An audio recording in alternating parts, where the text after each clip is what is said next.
Professor Savin Singh अपनी geography lecture series में आप सभी लोगों का स्वागत करता हूं। आज हम पर्वत निर्माण से संबंधित कोबर के जियोसिंक्लाइनल ओरोजेन थियरी, भूसन्नति पर्वत निर्माण सिद्धांत की व्याख्या करेंगे।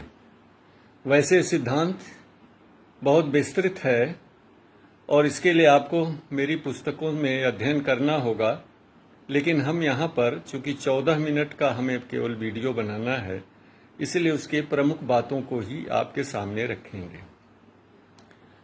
कोबर महोदय ऑस्ट्रिया के एक लब्ध प्रतिष्ठ जियोलॉजिस्ट थे। He was a famous Austrian geologist. और ये हम पहले बता दें आपको कि महाद्वीप और महासागरीय बेसिन के निर्माण के संबंध में और पर्वतों के निर्माण के संबंध में वैज्ञानिकों को दो वर्गों में विभाजित किया जाता रहा है।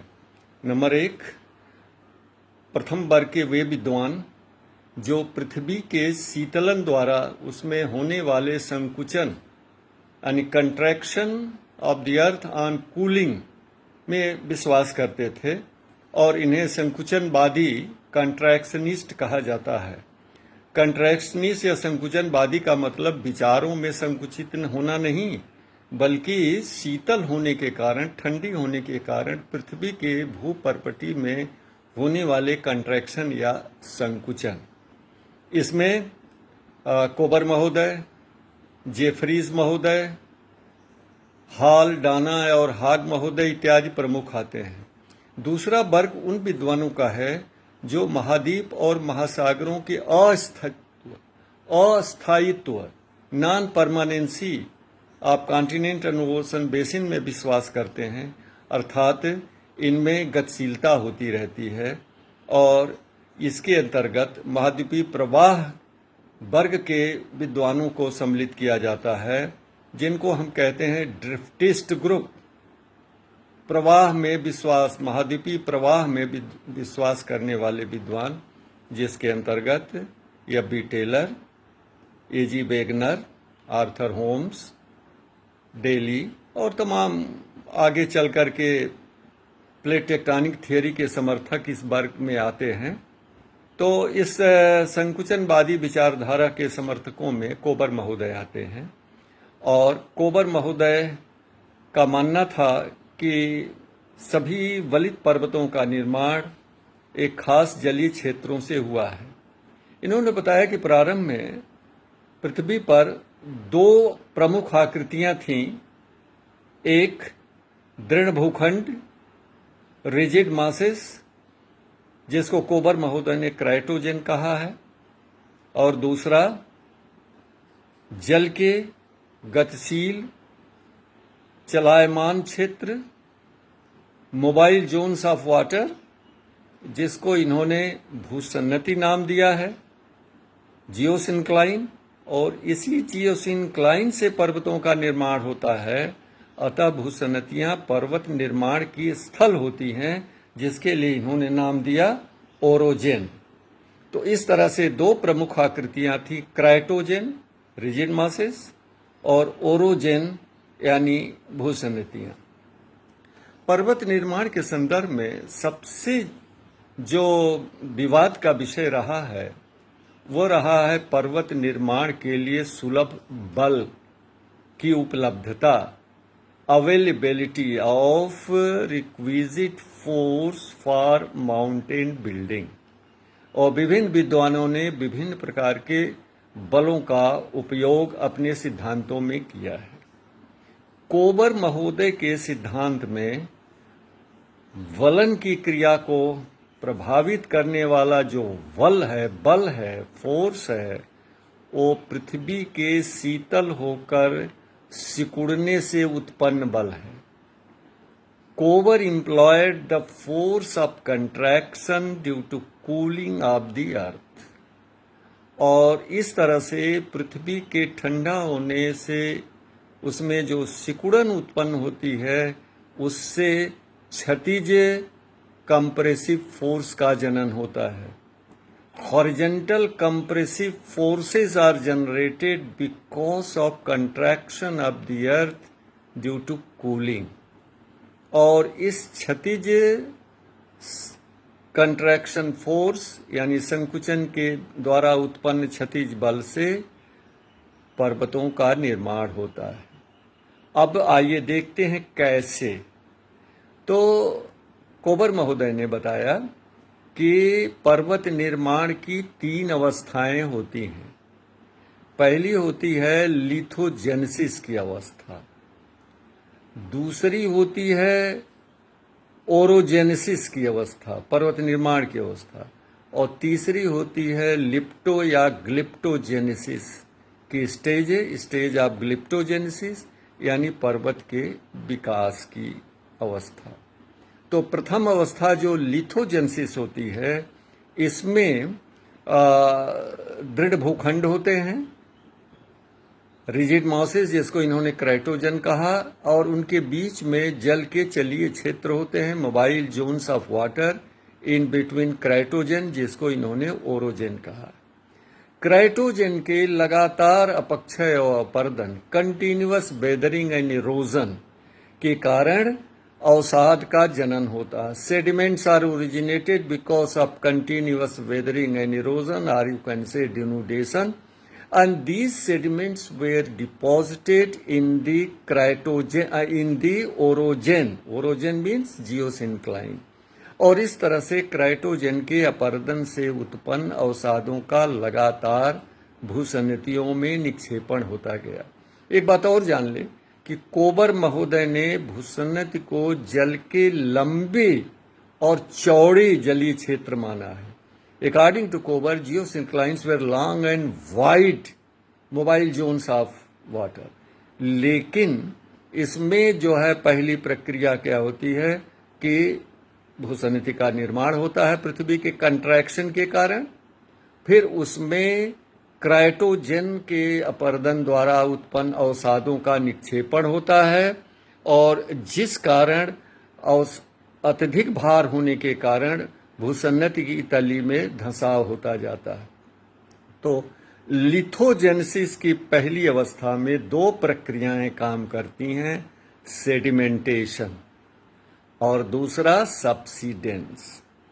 क्राइटोजन के अपर्दन के द्वारा उत्पन्न अवसादों का जो निक्षेपण होता है भूसन्नति में, सेडिमेंटेशन, और सेडिमेंटेशन के कारण जो अवसादों का वजन पड़ता है भारी मात्रा में होने के कारण, तो भूसन्नति की तली में धंसाव होता है, ये होता है सबसीडेंस। इस तरह से इस प्रक्रिया के लगातार काम करते रहने से भूसन्नति में मलबा का सेडिमेंट्स की अपार राशि, immense volume of sediments are deposited up to greater thickness. दूसरी स्टेज आती है ओरोजेनेसिस की, जिस समय की पृथ्वी के शीतल होने से सिकुड़न उत्पन्न होती है पृथ्वी के क्रस्ट में, जिससे क्षतिज बल उत्पन्न होता है, हॉरिजॉन्टल फोर्स इज जनरेटेड।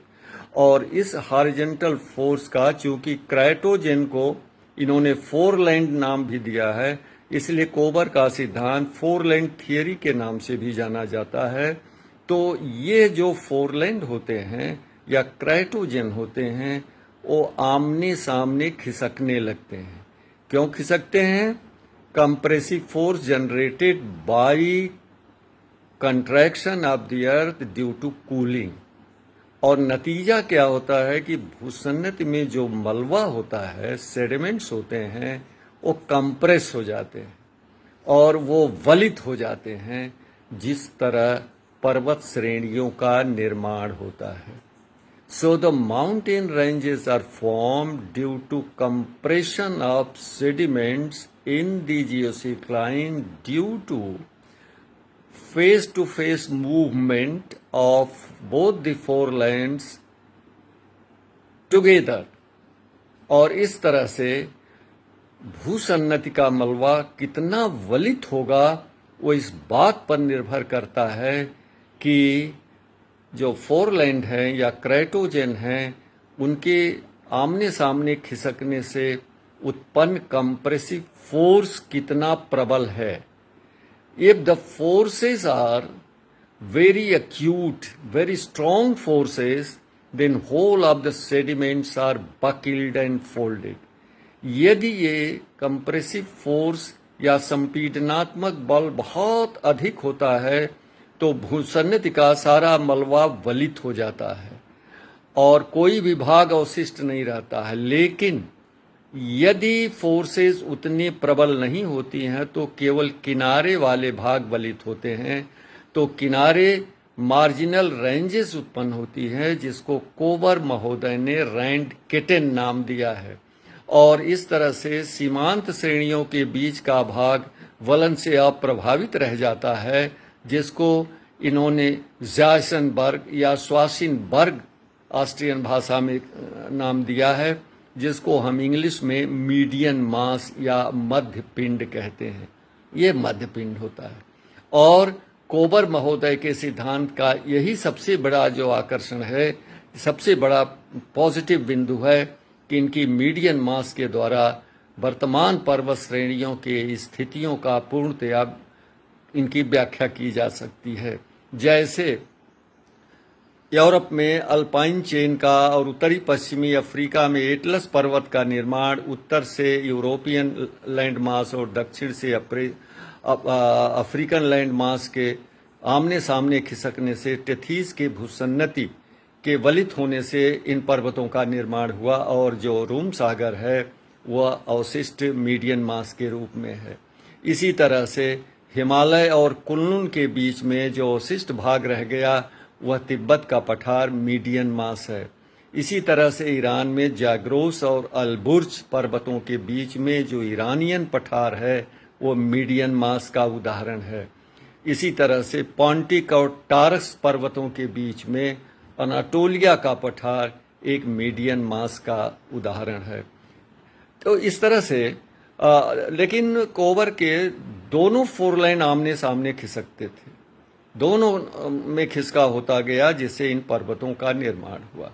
तीसरी अवस्था होती है कोबर महोदय के सिद्धांत की, वो लिप्टोजेंसिस या पर्वत विकास की, जिसमें पर्वतों के बनने के बाद उनमें अपर्दन होता जाता है, उनकी ऊंचाई कम होती है, तो आइसोस्टेटिक एडजस्टमेंट के लिए नीचे से फिर उसमें उभार होता है, पर्वत में वृद्धि होती जाती है ऊंचाई में, फिर अपर्दन होता चलता जाता है। इस तरह से चक्र पूरा होता है। और ये है कोबर महोदय के भूसन्नति सिद्धांत का संक्षिप्त परिचय। लेकिन विशद इसकी विश्लेषणात्मक एनालिटिकल व्याख्या के लिए आप मेरी पुस्तक जियोमॉर्फोलॉजी, भूआकृति विज्ञान या भौतिक भूगोल का स्वरूप या फिजिकल ज्योग्राफी में अवश्य पढ़ें, तभी हो जाएगा। यहाँ एक चीज़ हम आपको बता दें कि स्विस महोदय के अनुसार केवल एक फोर लाइन आगे बढ़ता है, दूसरा अपनी जगह पर स्थिर रहता है।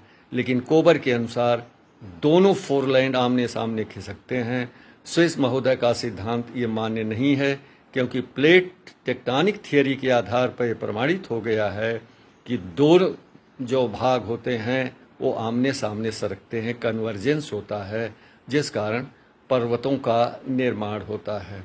कोबर महोदय के सिद्धांत के आधार पर पूरब से पश्चिम फैले हुए पर्वतों की व्याख्या तो बड़ी अच्छे ढंग से हो जाती है, जैसे अल्पाइन माउंटेन सिस्टम, लेकिन उत्तर से दक्षिण फैले हुए पर्वतों के व्याख्या में थोड़ी कठिनाई होती है, जैसे रॉकीज और एंडीज का।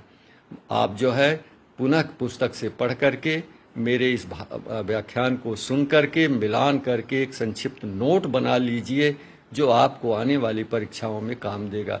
नमस्कार।